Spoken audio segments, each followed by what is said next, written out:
Okay, so you're in the city and you've just got back in the car after a nice day out.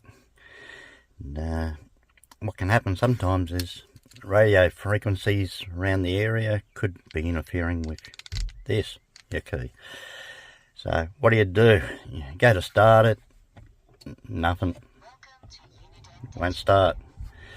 So what you can do before you ring MG up is you'd go to here, your little cup holder, pull that out, and then if you look down there you'll see like a little key fob thing, like communication.